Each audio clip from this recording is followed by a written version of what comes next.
Tonight's topic is coaching and the neuroscience of emotion.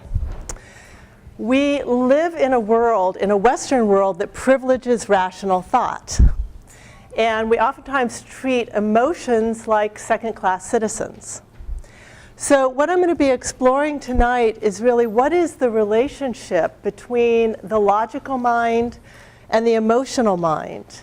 When should we be trusting our emotional mind? When should we be using our logical mind to override it? And how do we, instead of having a war between emotion and logic, because that's oftentimes the way things are framed in this society. Logic is good, emotion is bad, or emotion is warm and logic is cold. Instead of having that kind of dichotomy there, how can we be wise about using our whole neurology and our whole mind in partnership so that we can get the results that we want? Here's what we're going to take a look at tonight. We'll start off by looking at what are emotions, how do they relate to reason, how do we get our unique emotional patterns, because we all know that we respond differently to the world emotionally. The things that bother one person don't bother another person at all, and why is that true? It's useful to know. And then finally, how can we develop emotional mastery, both for ourselves and with our clients? Before we go there, I'm going to step back a little bit and do some background on both neuroscience and on the brain. First off, why neuroscience? How many of you were attracted here tonight because the word neuroscience was in? Okay, so most of the people in the room. So neuroscience has become an incredibly popular topic, both in organizations and leadership and with coaches. I started using this material, or integrating neuroscience, in the late 1990s. It was not popular then. In fact, it was a really good way to clear space around me at a cocktail party. So this is a new phenomenon. And it's new primarily because we have an exploding field of research in neuroscience. It's actually extremely exciting because I think that the neuroscience research that's happening right now is going to transform the world.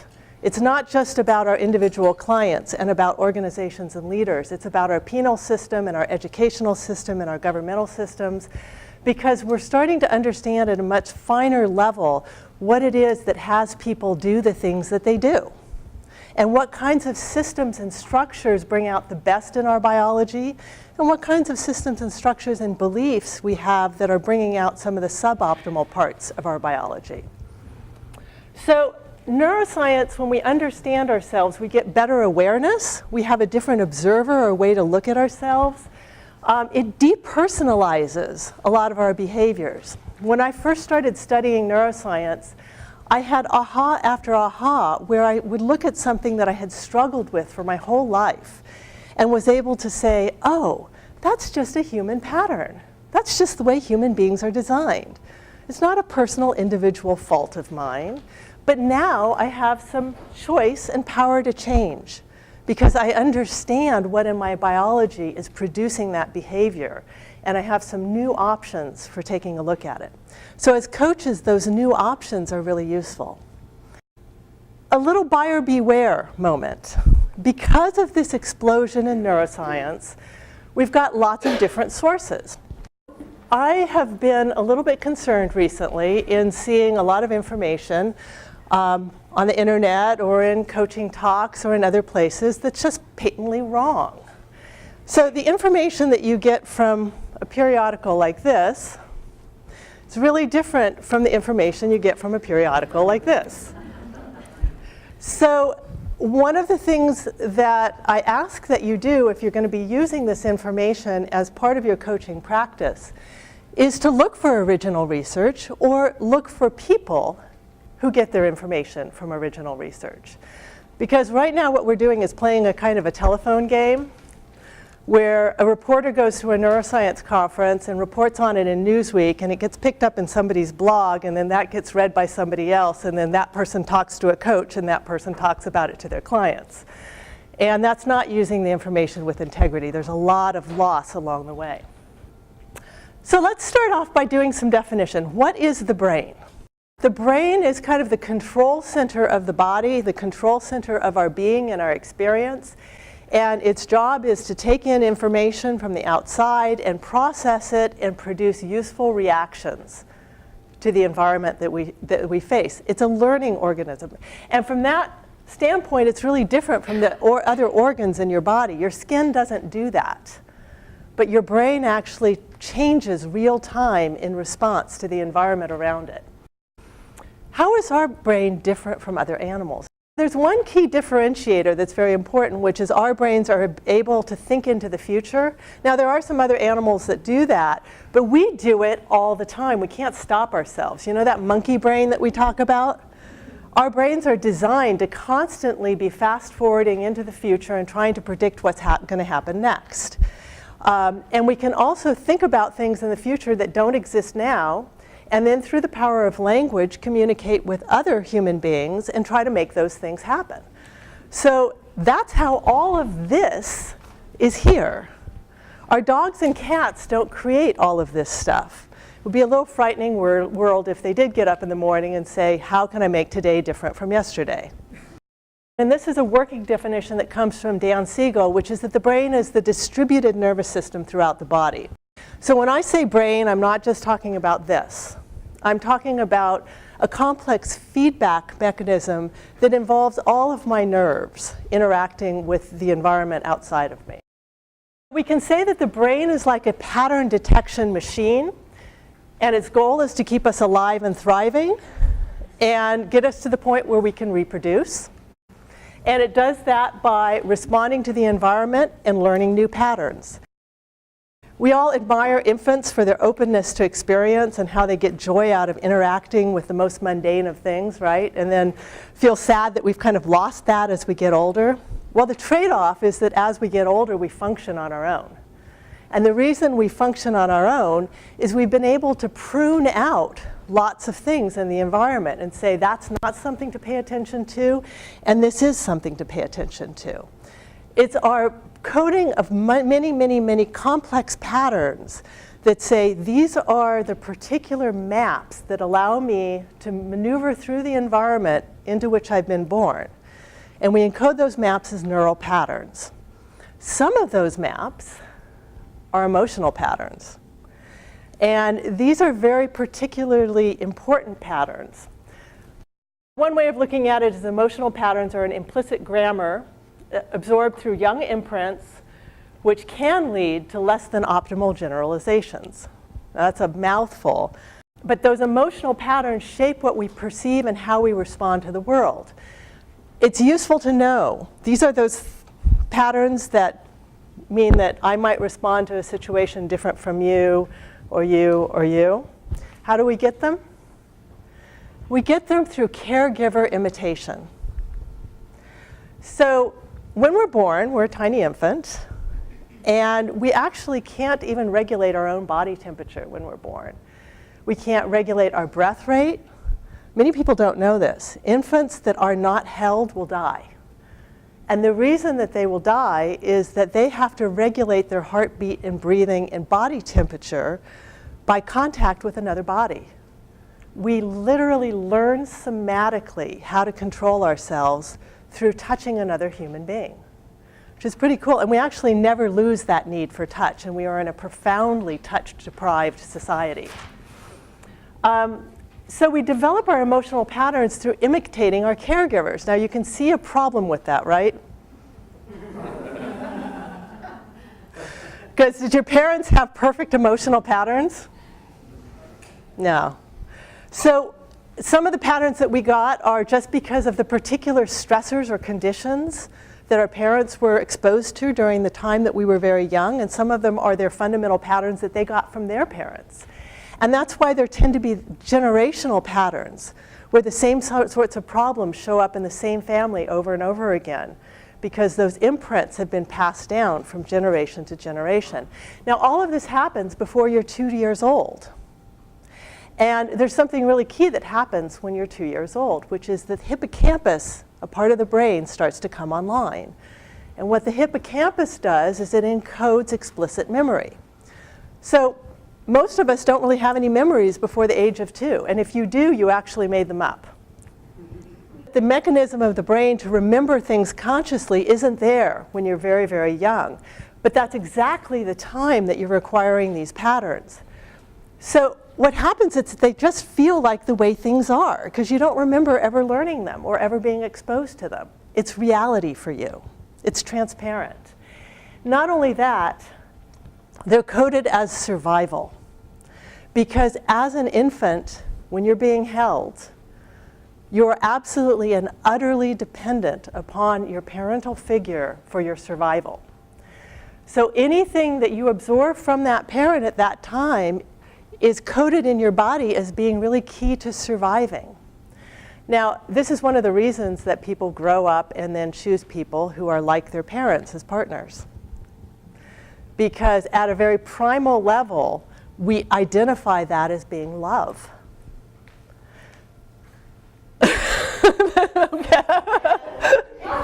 Yes, there may be a few breakthrough moments tonight. And it's really useful to know that because sometimes I've actually, in my own life at times, been attracted to somebody and said, you know what, I'm not going to go there because I know what's producing that attraction. And it's not going to have a happy ending.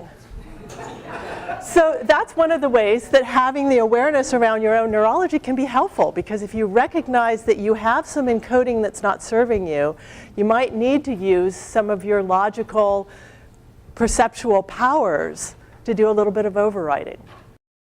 This is what explicit memory is, and this is the stuff that most of us think about as being memory. It's facts, it's conscious, it starts around age 2, and it's based in the hippocampus. But most of our memory, the vast majority of our memory, is actually implicit. And what implicit means is that it's outside of your consciousness. So you've got all kinds of imprints, emotions, motor skills, bodily memories, mental models. All of these reside in the unconscious. And it's like 99-to-1 in terms of the percentage of memory that you have that resides over there in the implicit world. And that's the stuff that is guiding you day in and day out. And more often than not, it's the stuff that we're really interested in impacting when we're coaching somebody else. Brain principle number 1, most human behavior is not generated by the conscious brain. Here are the 3 places that generate behavior. We as a society don't think of ourselves as being instinctual animals. In fact, most of our behavior comes out of instinct. It comes out of patterns that have been encoded into our DNA by generations and generations upon generations of human experience. And the people that don't have those patterns die, and the people that do survive. So the second area that generates behavior is habit. And habit is a combination of those early emotional patterns and just patterns that we acquire over a lifetime that help us to function. For example, I see a red light, I stop. That's a habit. I don't have to think about that after a certain point. It very quickly just gets encoded in my subconscious as what one does in a particular situation. We all have a habitual way of putting on our clothes when we get up in the morning, et cetera, et cetera. Again, most of our behavior comes out of instinct and habit. And then there's conscious volition, which is where we think we live. We think that we call the shots. We think that we're saying, yes, this is what I want to do. But in fact, this is more accurately what it looks like. So for the most part, we're really not in control. This is the origin of instinct. If we were to compress human history into 1 year, we left the African savanna about 2 to 3 days ago. That's how much of our DNA is back there on the savanna. Most of our instinctual programming is not designed for the world that we live in right now. It's designed for a very, very different set of circumstances. It's designed for a time when people lived more or less like this, but actually this is a quite advanced civilization compared to what you would have found on the savanna 10,000 years ago. But I am curious to hear your thoughts on this picture. When you look at this and consider this is the way humans lived for most of our existence, what's different about that group of people to how people live today? Really small clothing budget. Very small clothing budget. I think they live closer to the land. They were more in touch with nature. Absolutely. Absolutely. Yes? Absence of almost any communication media of any kind. Yep. The absence of any communication media. It's definitely more of a community. So one just really has a very strong bond in the relationship. Yeah, absolutely.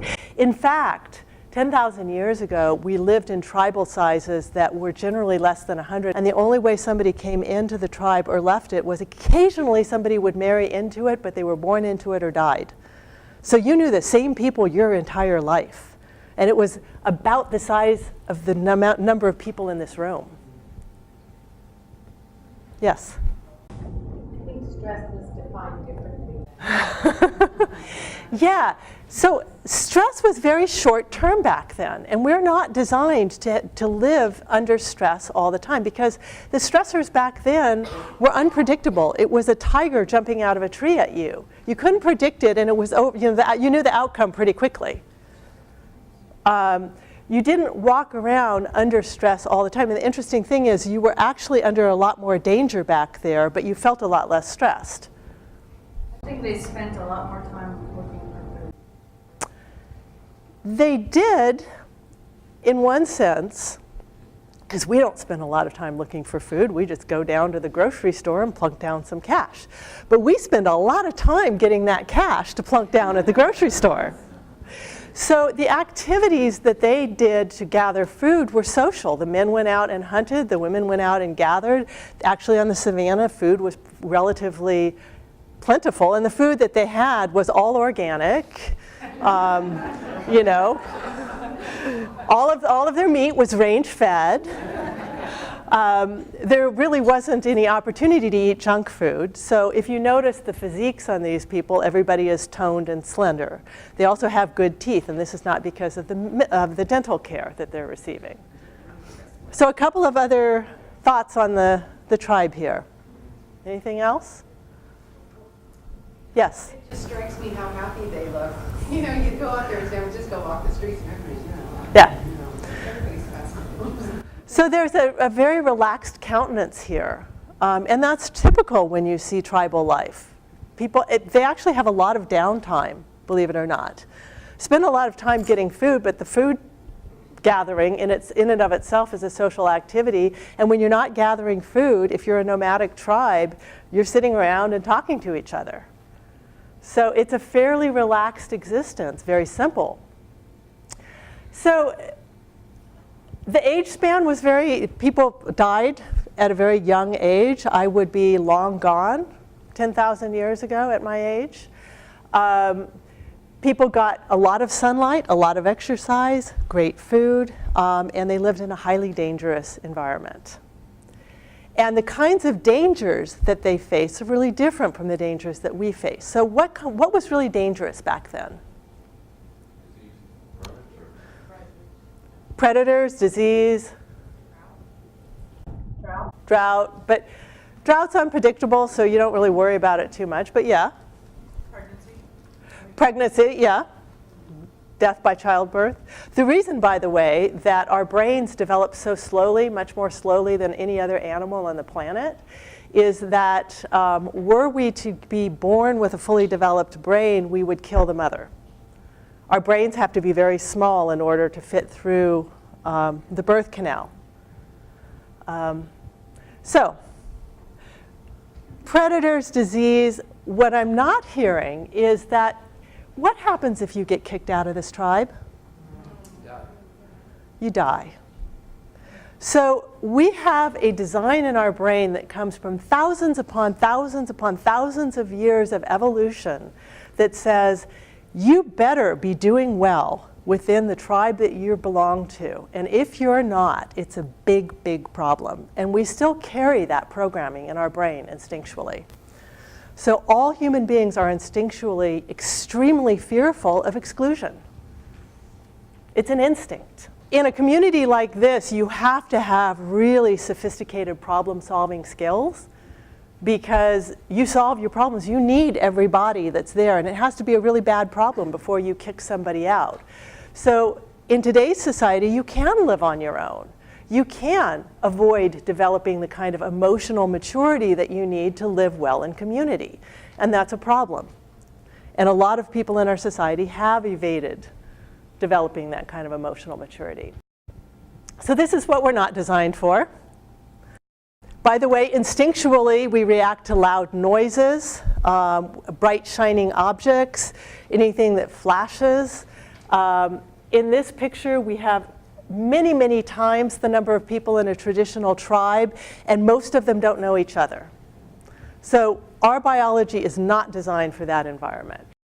So the result is that sometimes in the current environment, our biology is going to let us do the right thing. This woman is laughing. And we all know that we laugh at tense moments. We laugh to keep ourselves awake and alert. That's just a natural response, but there are other responses that aren't so functional anymore. This never happened on the savannah. Yet we still carry the programming that says, when abundant food is available, you should eat as much as possible. So how many of you have been to a banquet and asked yourself, why the heck did I eat all that stuff and I didn't really want it anyway? Go on a cruise.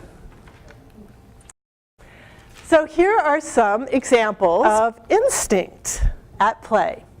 These are my eyes. And there was a research project where they went into an office, and with the coffee, they put a sign up that had a subtle banner at the top of it, and it said, "You're on the honor code. 25 cents per cup of coffee. Please put your money in this little basket." Each month, they changed that subtle banner at the top of the flyer for a year. Sometimes it had flowers. Sometimes it had a pair of eyes. Sometimes it had people. And then they looked at the results of how much money got contributed on what months. They also asked people in the office building an anonymous survey of every time when you go get coffee, do you put money in the kitty? And does anything influence your decision?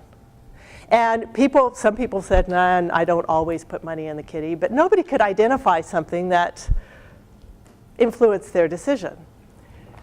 The months where there were a pair of eyes, contributions went way up. The months where there were flowers, well, not so much. Because instinctually, if somebody in the tribe is watching us, we don't do antisocial behaviors. We go pro-social. When we're not being watched, it's not such a pretty story, and it's part of our DNA, unfortunately. We like to think that it's because of our individual moral codes that we're doing what we're doing, but the evidence would show otherwise. Which would you choose? It turns out that if you are told in an experiment that you have a 2-digit number, and you need to remember that number for the length of the experiment, and then you have another group, and they're given a 7-digit number, and they're told you have to remember your 7-digit number for the remainder of the experiment. The group that's given a 2-digit number, usually when they're offered a snack, takes fruit. The 7-digit group takes cake. So what we're doing with a 7-digit number, that's just enough to overwhelm the logical brain's ability to hold information in what's called working memory. And when the logical brain is completely overloaded, there's nothing left to override our impulse. And most people's impulses will direct them over here. Not everybody's, but most people. Here's another one. If I hand you a cup of coffee, and I ask you to hold that cup of coffee while I ask some questions, and then I take my coffee back. Let's say I've just got my hands full, and I hand it to you and ask my questions, and I'm like, thank you very much, and I take it back. If we poll people afterwards, the people that were handed cold coffee will have a less favorable opinion of the researcher than the people that were handled warm coffee. So if you're going into negotiation with somebody that you don't trust, don't take a cup of warm coffee from them, because it will make you trust them more. And likewise, if you want people to trust you, don't buy them a Frappuccino, buy them a latte. And I could go on, but it's actually quite frightening when you start reading all of the research, the degree to which we are making decisions based on this primal coding that we're not aware of. The brain principle here is that our ability to think our way out of instinct, habit, and emotional patterns is extremely limited. So now we're going to get into emotion. What purpose does emotion serve? So what I would like you to do now is to take just a moment, turn to somebody near you, and discuss these 3 questions. And then we're going to come back, and I want to hear some ideas about what are emotions, what purpose do they serve. decision making, and should you trust them?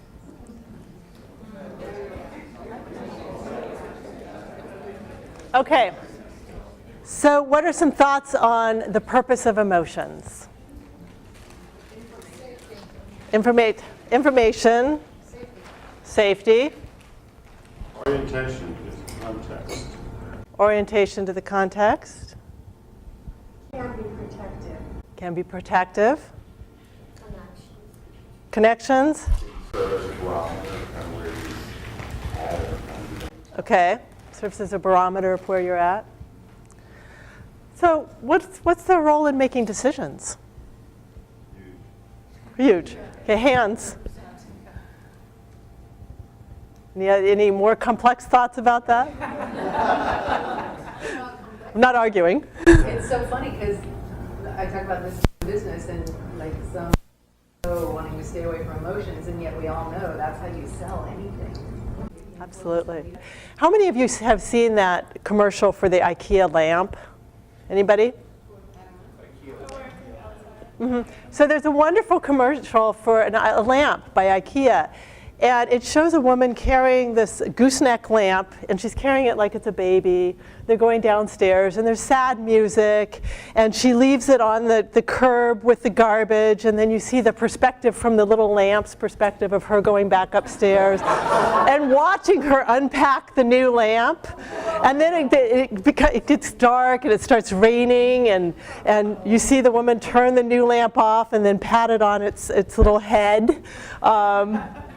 And just at that point, a man strolls up and stands in front of the lamp and says, he's Swedish, he says, "Some of you feel bad for this lamp.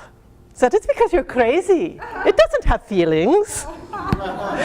And everybody that I know that's seen this commercial, you feel really indignant that this woman could possibly leave the poor little lamp out there on the curb. And that's how emotionally designed we are. Advertisers can manipulate our emotions very, very easily because that's how we make decisions. Should you trust your emotions? I kind of gave this one away, but absolutely, sometimes. Not all the time. I think it's a trick question because you would need your emotions in order to evaluate the question. Yeah, you actually need your emotions to respond functionally to the world in almost every single context that we face. And emotions can lead us astray, but logic can lead us astray as well. There's a famous experiment where they took MBA students at MIT, the cream of the crop, and they gave them information on a number of companies. And they gave one cohort a huge volume of information.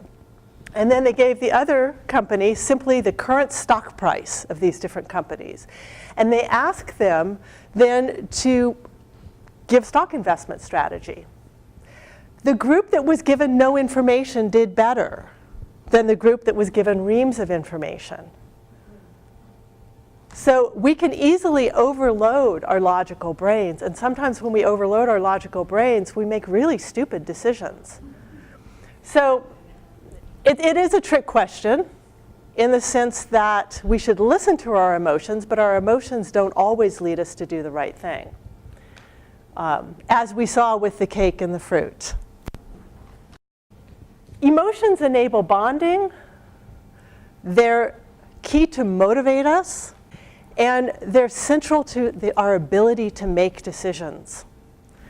What emotions really are, from a brain perspective, is a really elegant decision-making shortcut. So what the logical mind, and we're going to get into this a little further in a moment, has very, very limited capability.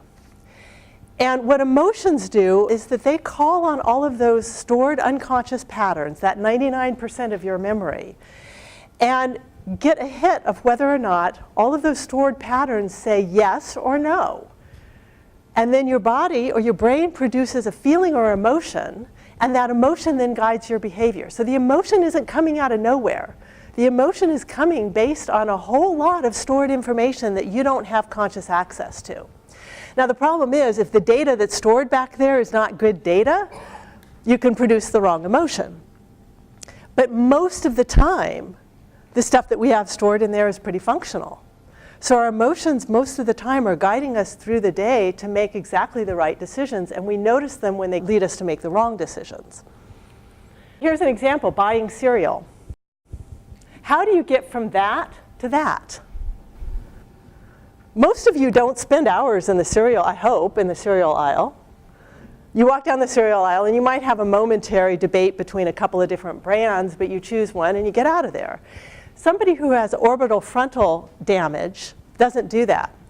They walk into the cereal aisle, and by the way, orbital frontal damage disrupts the ability of the emotional centers to communicate with the logical centers of the brain.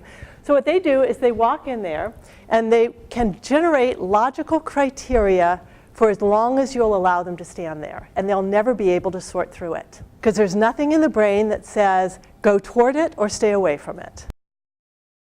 So they'll sit there and say, well, which one has the best reading material, and which one goes with the color scheme of my kitchen, and which one does my husband like, and do any of my kids' friends have peanut allergies? You can literally generate criteria as long as you want. So the logical brain will do that, and it's only the emotional brain that allows you to then distinguish which ones of those are important. So this is what emotions are doing. They're that elegant shortcut that allows you not to have to do all that junk and just get a hit of do it or don't do it. So think about your clients for a second. How do hopefully they don't look like this when you're in session with them. How does the emotional climate within which your client is operating affect what's possible for them? Emotions predispose action.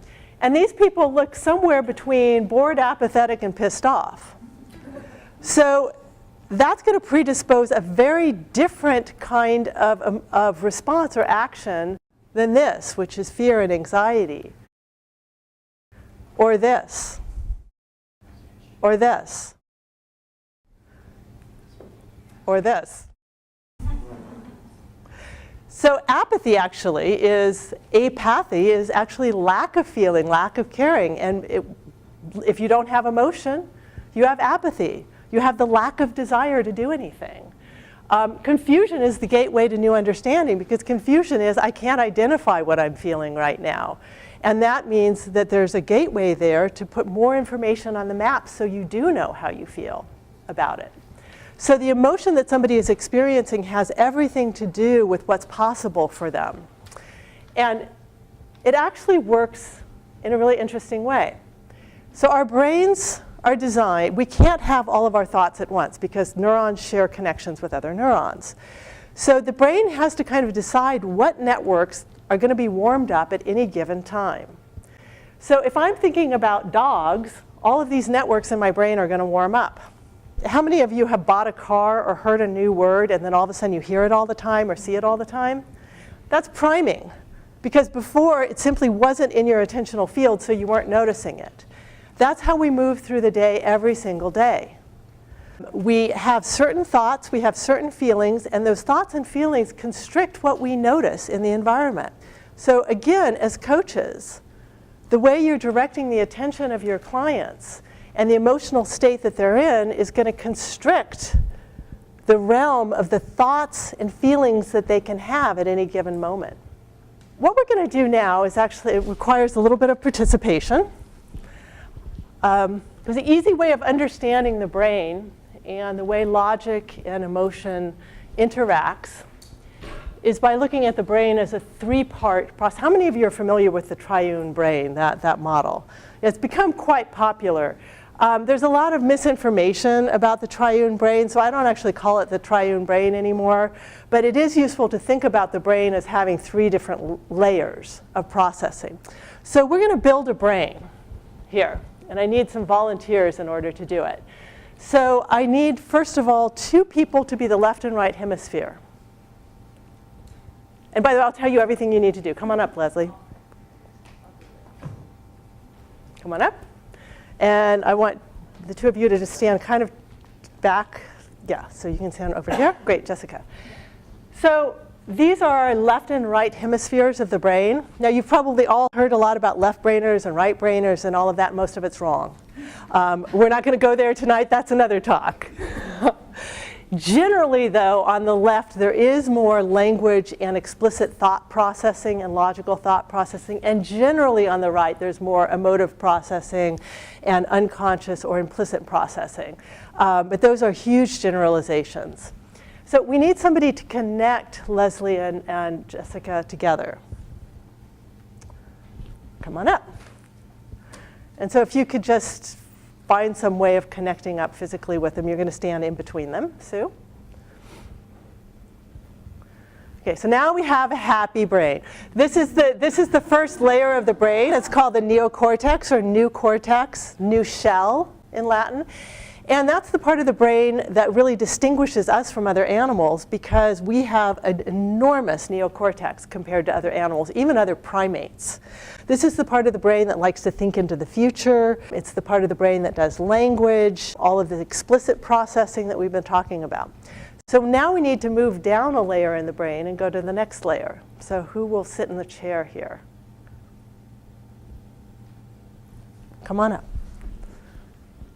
And your name is? Javier. Javier. So Javier is what we call the limbic system. The limbic system is in the center of the brain, and it is the seat of emotion.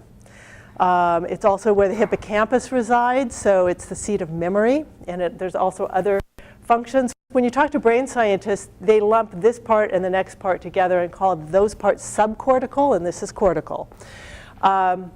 So there's some interesting things about the limbic system as well. Imagination and reality are kind of lumped together. So this is a really important point for your clients. What your client is thinking about, it doesn't matter if it didn't happen. If you run around all day thinking about how stressful the evening is going to be, guess what? You're activating all of your body systems as though it's happening to you. And because this part of the brain likes to think into the future and predict what's going to happen, you get a nice little party going on there. So it is really important to educate your clients and to also be very aware of what is the recurring story and the recurring emotion that they're producing. Because that's going to feed into each other in a feedback loop. And it's going to be experienced as though that story is happening. It's not a theoretical. This is also shared by all mammals, which is why we tend to prefer mammals as pets and why we feel like we have a kind of a simpatico and that we're not anthropomorphizing when we think that. There really is an emotional connection that we have with other animals. We need one more person, and this is somebody who's willing to sit or lie on the floor. Great, thank you. So Angie is our reptilian brain. And the reptilian brain is mainly concerned with autonomic functions, so keeping your heart beating and breathing and all of that sort of thing. But the reptilian brain can also cause, in interaction with the limbic system, fight, flight, and freeze.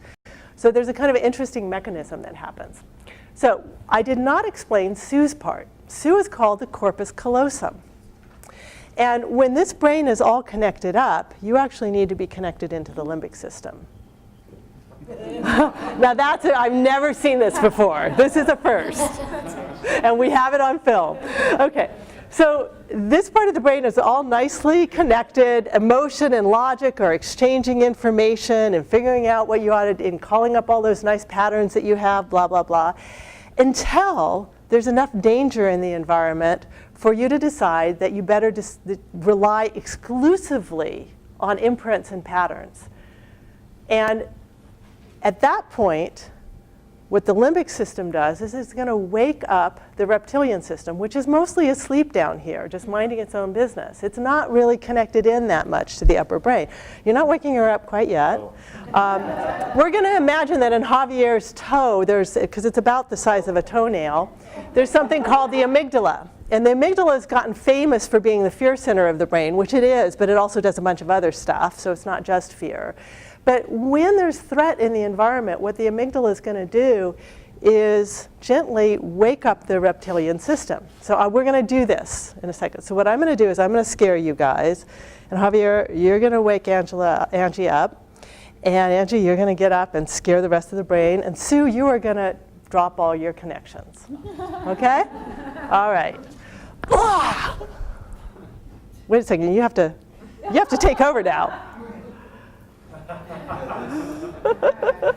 Wake up! Okay, so we got a little out of sequence there, but you get the idea, right? Okay, so you can all, thank you.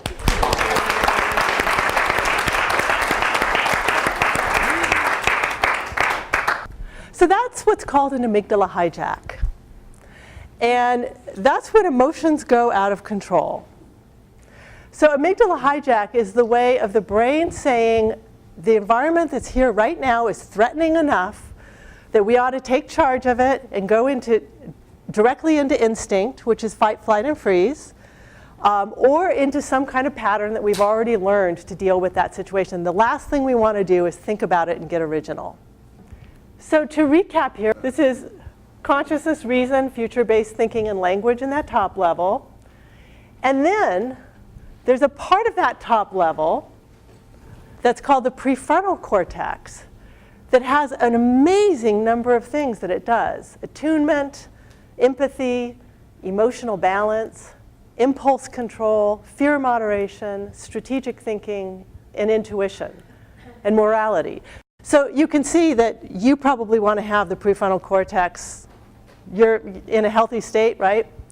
And it'd probably be useful to have your clients have a healthy prefrontal cortex. The prefrontal cortex can override the amygdala if it's in good shape. If it's not in good shape, it can't. Here's what keeps it in good shape. What do you think, just off the top? Meditation, yay. Sleep. Good nutrition. Work-life balance. Work-life balance, exercise, touch, chocolate, rest and relaxation. Yeah, so you're all on the right track here, except for I'm not quite, chocolate may be in moderation. So sleep, exercise, healthy diet, sunlight. How many of you have been in a building and you felt really grumpy and you left and almost instantaneously you feel better? It's because the sunlight has an interaction that will help you produce serotonin, which is the happy, calming chemical of the brain. Social connection, super important to keeping a healthy prefrontal cortex. Meditation, and interestingly enough, recent research, altruism. When we give of ourselves to other people, it actually helps our prefrontal cortex stay strong. So here's the point about working with your clients. If your clients are trying to change, all of those habits that they have are ingrained as survival-based. The brain doesn't want to change them. The part of the brain that will help change them is the prefrontal cortex, because that's the part that can override habit. If their prefrontal cortex is not getting taken care of, there's not much of a chance that they're going to be able to change. So sometimes what we need to do with our clients is work on their life, not the problem that they're presenting. And so it becomes an education process so that they understand that they're fighting an uphill battle that they can't win if they don't get this part of the brain in shape.